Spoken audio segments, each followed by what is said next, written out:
우리의 인생의 크기는 믿음의 크기만큼 커지는 거죠. 여러분의 삶은 여러분의 믿음의 수준만큼 여러분의 삶의 수준이 달라지는 거죠. 근데 믿음대로 될지어다. 그러니까 인생은 뭐라고요? 믿음만큼 살고 기도만큼 이루는 거예요. 여러분이 어떤 믿음을 갖고 있느냐, 그 믿음의 크기가 여러분의 삶의 크기가 되는 거예요. 그래서 하나님은 우리에게 이렇게 얘기를 해요. 나는 너희를 애굽 땅에서 인도해낸 하나님이다. 내 입을 크게 열라. 내가 채우리라. 너는 나를 크게 믿으라. 온전하게 믿으라. 그러면 내가 그 기도를 채우리라. 이렇게 말씀합니다. 그러니까 여러분, 우리의 삶은요, 내가 믿고 기도하는 대로 되는 거예요. 성경에 보면 엘리사라고 하는 선지자가 나옵니다. 근데 엘리사 선지자가 그 선생 엘리야 선지자에게 찾아가서 뭐라고 그래요? 선생님의 영감을 내게 갑절로 주십시오. 그렇게 기도해요. 근데 엘리야는 놀라운 기적을 일으켰던 선지자였잖아요. 근데 엘리사는 뭐라고 그래요? 이제 내가 이 주변을 보니까, 이 세상을 보니까 선생님 같은 능력 가지고는 안 될 것 같아요. 갑절의 능력을 주세요. 그렇게 기도해요. 그런데 성경을 자세히 읽어보면 엘리야의 기적과 엘리사의 기적은 딱 몇 배예요? 안 찾아봤죠? 딱 2배예요. 엘리사의 기적을 일으키는 숫자와 엘리야의 숫자와 엘리사의 기적을 보면 뭐라고요? 딱 2배. 갑절의 영감을 받은 거죠. 갑절의 능력을 얻은 거죠. 그래서 여러분, 우리가 어떤 믿음을 가지고 어떻게 기도하느냐가 우리의 인생을 결정하는 거예요. 큰 믿음을 가지시기를 바랍니다. 강한 믿음을 가지시기를 축복합니다. 그러면 여러분, 크고 강한 믿음이 우리의 삶 속에 놀라운 변화를 가져오는데, 어떻게 하면 크고 강한 믿음을 가질 수 있느냐라는 거예요. 믿음은 하나님의 선물입니다. 그러니까 우리가 하나님의 선물이기 때문에, 근데 하나님의 선물은 우리가 선물을 받기 위해서 준비해야 돼요. 그러니까 어떻게 준비해야 되느냐? 첫째로 그 믿음은 하나님의 말씀을 가까이 할 때 우리 속에 믿음이 주어지게 되는 것이지요. 말씀이 곧 뭐예요? 요한복음 1장 1절에 보면 말씀이 곧 하나님이다. 태초에 말씀이 계시니라. 이 말씀이 하나님과 함께 계셨으니 말씀은 곧 하나님이다. 말씀이 뭐라고요? 말씀이 하나님이에요. 그래서 이 믿음이 큰 믿음은 하나님에 대한 정보, 하나님에 대한 지식을 많이 알면 알수록 우리의 믿음이 커지는 거예요. 그래서 기독교의 영성이 뭐예요? 알는 만큼 믿는다. 그래서 알고 믿고 순종하면 체험하게 되고 영광을 돌리게 된다는 거죠. 그래서 우리의 믿음은 내가 하나님의 말씀을 아는 것만큼, 예수 그리스도의 능력을 아는 만큼 믿음이 커지는 거예요. 그래서 믿음은 어떻게 생겨요? 로마서 10장 17절 읽어볼까요? 시작. 믿음은 말씀 들음에서 나며 들음은 하나님의 말씀으로 말미암느니라. 그러니까 여러분들이 믿음이 온전히 세워지고 크고 강한 믿음이 세워지기 위해서는 어떻게 해야 돼요? 말씀을 늘 마음에 새기고 읊조리고 선포하고 그 믿음을 내 마음에 두어야 될 줄로 믿습니다. 그럴 때 우리의 믿음이 커지게 되는 것이죠. 그 말씀을 들으면 믿음이 커져요. 세상적인 얘기를 들으면 의심이 생겨요. 무엇을 듣느냐가 우리의 삶을 좌우하는 거죠. 감사의 얘기를 들으면 감사하는 마음이 들어요. 불평하는 얘기를 들으면 불평이 생겨져요. 믿음의 말을 들으면 믿음이 세워져요. 의심하는 말을 들으면 의심이 세워지게 되는 것이죠.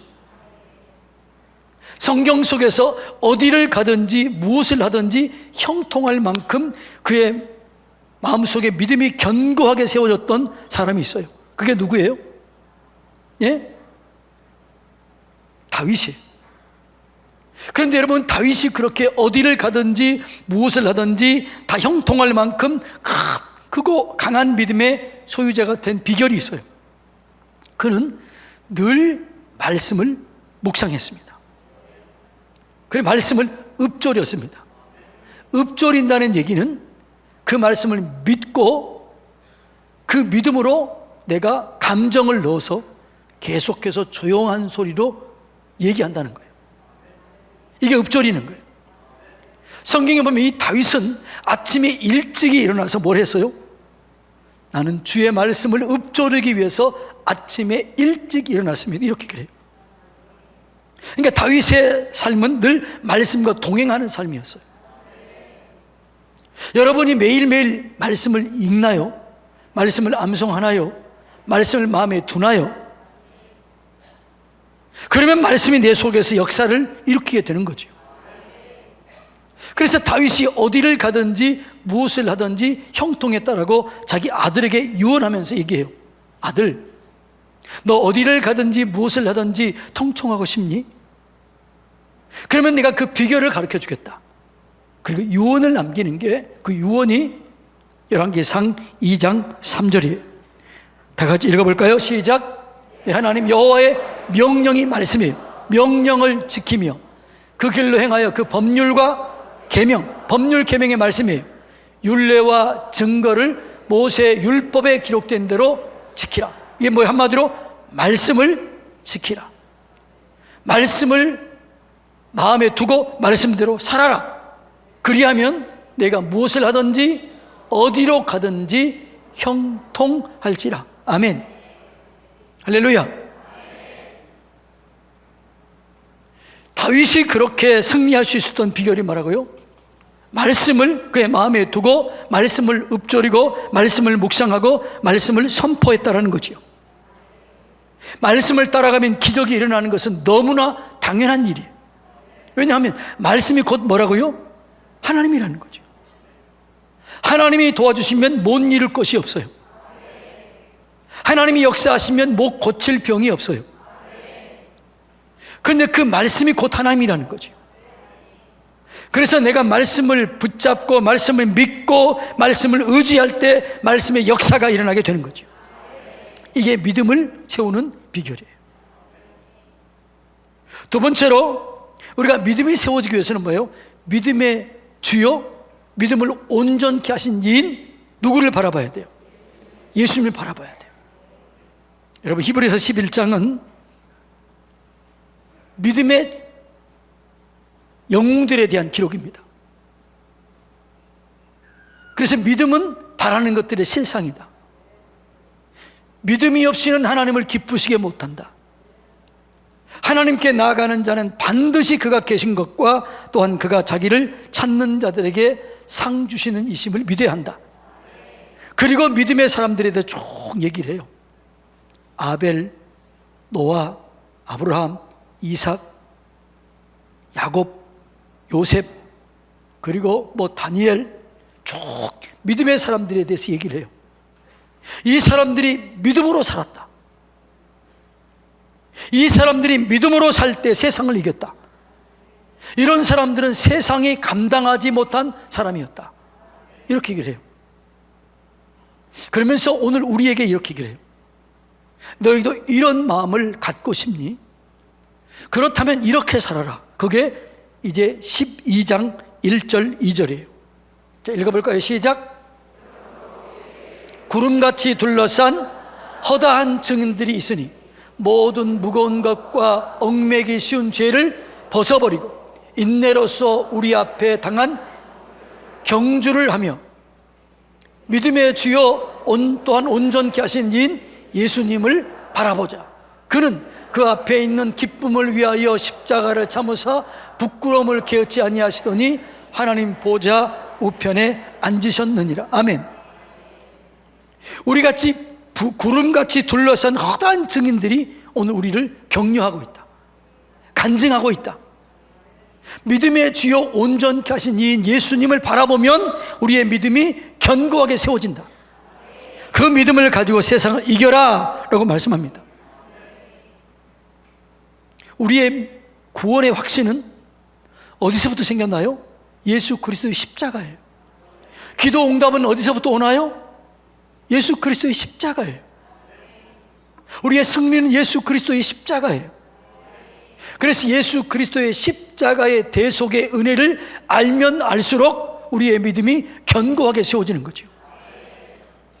옆에 사람 쳐다보고 인사합니다. 십자가의 대속의 은혜를 아시나요? 그러니까 십자가의 대속의 은혜가 절절하게 느껴지면 감사가 나와요. 찬송이 나와요. 나 같은 사람이 뭐길래 나를 위해 저주받으시고 채찍에 맞으시고 나를 부유하기 위해서 가난하게 되셨고 내 모든 문제를 완벽하게 해결하시기 위해서 값을 지불하셨는가? 예수님이 모든 값을 지불하심으로 나는 그냥 취하기만 하면 된다. 이게 십자가의 믿음이에요. 그것이 사실이라는 것을 도장을 꽉 찍어 인치는 게 그게 뭐예요? 부활이에요. 부활. 그러니까 우리의 믿음은 십자가, 부활 이 두 기둥을 세워서 이 두 기둥을 통해서 견고하게 세워지게 된 것이죠. 그래서 이 믿음의 주여 온전케 하신 이 예수님을 바라보라. 그 예수님을 바라보고 믿으라. 여러분, 그래서 예수님의 십자가가 믿어지고 부활이 믿어지면 뭐만 나올까요?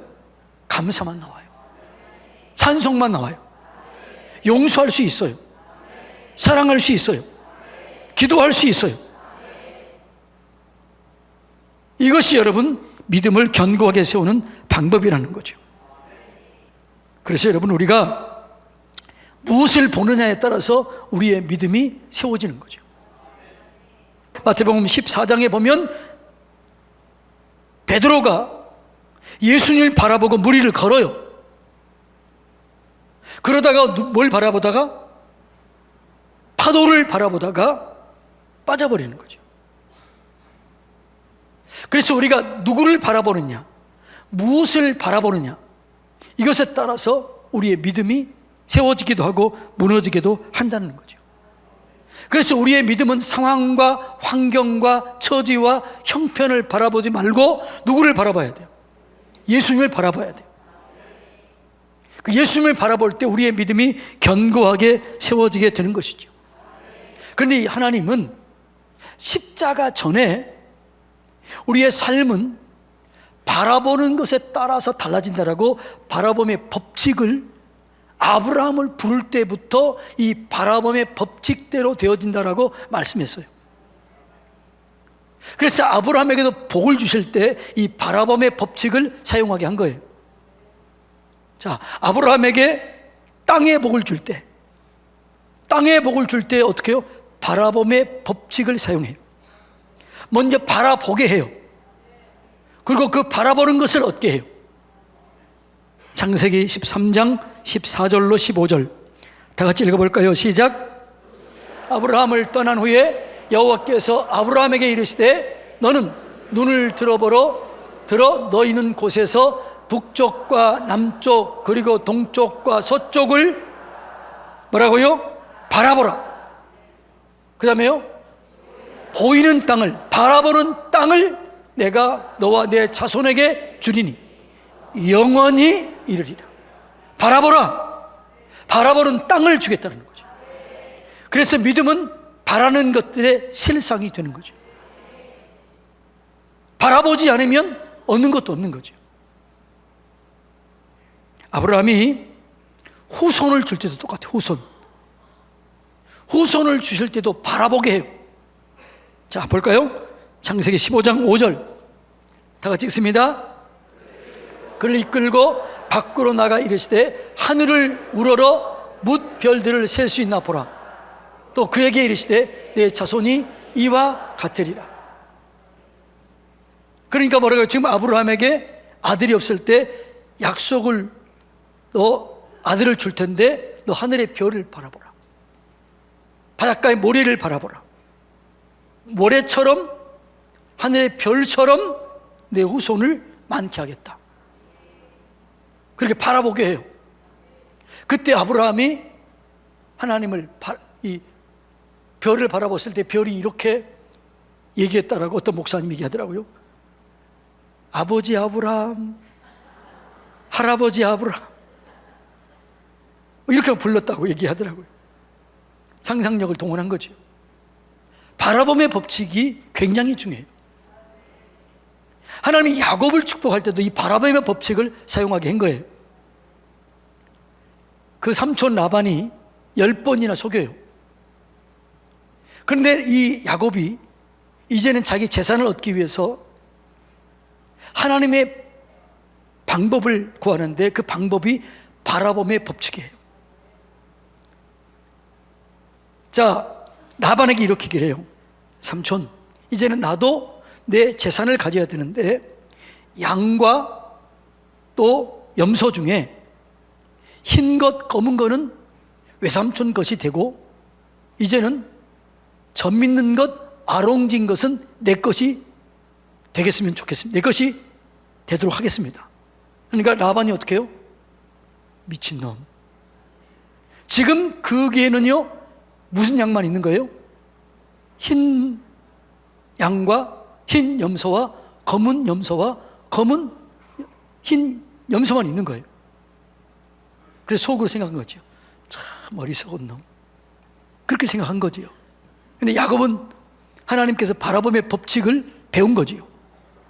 그래서 이 양이 애를 뵐 때, 새끼를 낳을 때 버드나무, 살구나무, 신풍나무, 이 껍질이 약간 거무튀튀해요. 이 껍질을 벗겨. 이 껍질을 벗기면 속은 어떻게 돼요? 하얘요. 그래서 이 양이 새끼를 뵐 때, 튼튼한 양이 새끼를 뵐 때 버드나무, 살구나무, 신풍나무를 벗겨서 알록달록한 것을 보게 해요. 그런데 놀랍게 이 양 새끼들이, 염소들이 그 버드나무, 신풍나무, 살구나무 가지를 봤더니 얼룩진 것, 아롱진 것이 나는 거예요. 성경이 읽어볼까요? 자, 창세기 30장 37절로 41절 읽어볼까요? 시작. 야곱이 버드나무와 살구나무와 신풍나무의 푸른 가지를 가져다가 그것들의 껍질을 벗겨 흰 무늬를 만들고, 그러니까 얼룩덜룩한 무늬를 만든 거예요. 자, 그 껍질 벗긴 가지를 양떼가 와서 먹는 개천의 물 구유에 세워 양떼를 향하게 하며 그 떼가 물을 먹으러 올 때 새끼를 베니 가지 앞에서 새끼를 뱀으로 얼룩얼룩한 것과 점이 있고 아롱진 것을 낳았다.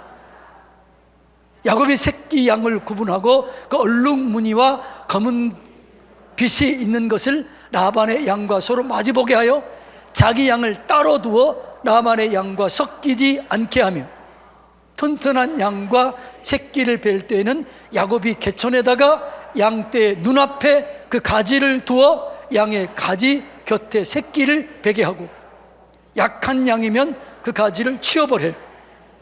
그렇게 함으로 약한 것은 라반의 것이 되고 튼튼한 것은 야곱의 것이 된지라. 누구 양이 많아지는 그 이에 야곱이 매우 번성하여 양떼와 노비와 낙타와 나귀가 많았더라. 이게 뭘로 이렇게 된 거예요? 바라봄의 법칙이에요. 무엇을 바라보느냐, 이게 너무너무나 중요하다는 것이죠. 여러분, 믿음으로 바라보시기를 축복합니다. 믿음으로 바라볼 때 믿음의 역사가 이루어지게 되는 것이죠.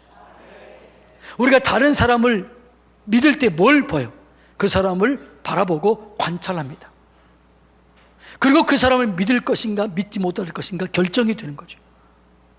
믿음이 바라봄으로 믿음이 세워지게 되는 것이죠. 여러분, 그래서 믿음으로 예수 그리스도를 바라보세요. 십자가를 바라보세요. 부활하신 예수님을 바라보세요. 그리고 믿음은 맡기는 거예요.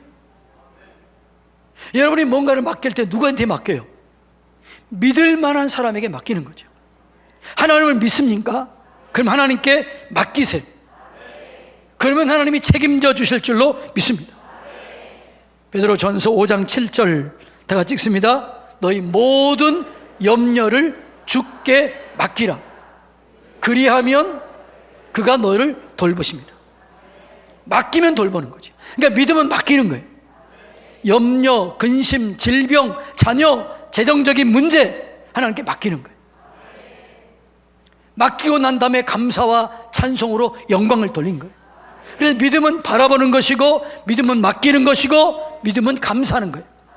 믿음은 찬송하는 거예요. 하나님 믿어지면 뭐가 나와요? 감사가 나오죠. 찬송이 나오죠. 그러니까 원망, 불평은 의심이에요. 여러분, 진짜 하나님이 믿어지면 감사가 나오죠. 용서가 나오죠. 사랑할 수 있게 되는 거죠. 믿음이 없으니까 원망, 불평이 나오는 거예요. 그래서 원망, 불평은 죄다 이렇게 그래요. 여러분, 하나님을 바라보세요. 맡기세요. 그리고 어떻게 하라고요? 감사하세요. 찬송하세요. 그러면 역사가 이루어지게 될 줄로 믿습니다. 이제 마지막으로는 기도를 통해서 우리의 믿음이 세워지는 거죠. 성경의 모든 능력, 예수님의 모든 능력은 어디로부터 시작돼요? 기도로부터 시작돼요. 마가복음 9장에 보면 예수님이 산에서 내려왔더니 한 귀신 들린 아들을 데리고 아버지가 오는데 제자들이 고치지 못해요. 근데 예수님이 오니까 이렇게 해요. 예수님, 하실 수 있거든 내 아들을 긍휼히 여겨주시고 우리를 불쌍히 여겨주십시오. 그때 예수님이 뭐라고 그래요? 할 수 있거든이 무슨 말이냐? 믿는 자에게는 등이 못할 일이 없다. 그렇게 이 아버지가 뭐라고 그래요? 주여, 내 믿음 없는 것을 도와주세요. 믿음 없는 것을 도와주세요. 그때 그 믿음을 보고 명령합니다. 그리고 굳굳이져서 그 귀신을 쫓아냅니다. 온전하게 됩니다. 그런데 제자들이 와서 뭐라고 그래요? 예수님, 왜 우리는 쫓아내지 못했어요? 그러니까 뭐라고 그래요? 기도 외에는 이런 누가 나갈 수가 없다. 자, 마가복음 9장 29절 결론적으로 이렇게 합니다. 읽어볼까요? 시작. 이르시되 나갈 수가 없다. 예수님 뭐라고 하세요? 믿으라고 그랬는데 믿으면 된다고 그랬잖아요. 믿음대로 되리라고 그랬는데 그 믿음은 어떻게 세워진다는 거예요? 지금 기도 외, 기도할 때 믿음이 세워진다. 기도하면 믿음이 견고하게 세워지는 거죠. 흔들리지 않는 거죠. 여러분이 믿음이 세워지지 않는 것은 뭐라고요? 말씀을 안 읽고 예수님 바라보지 아니하고 기도하지 않기 때문에 그러는 거죠. 자, 우리의 믿음은 말씀을 읽고 듣고 묵상할 때 믿음이 세워져요. 예수님의 십자가와 부활의 은혜를 믿고 믿어질 때 믿음이 세워져요. 하나님을 믿고 기도할 때 믿음이 세워지는 거죠. 이 세 가지 믿음, 이게 우리의 믿음을 세워지는 귀중한 것입니다. 이 믿음으로 승리하시기를 축복합니다. 근데 아직도 이 믿음이 잘 모르겠다 그러면 제가 지지난주 그 밤 월요일 새벽하고 월화 수목 금 또 지난주 금요일까지 이게 믿음에 대해 설교한 걸 다시 보세요. 믿음이 견고하게 세워지기를 축복합니다. 여러분의 인생은 믿음의 크기만큼 커집니다. 큰 믿음을 가지고 큰 역사를 이루시기 바랍니다.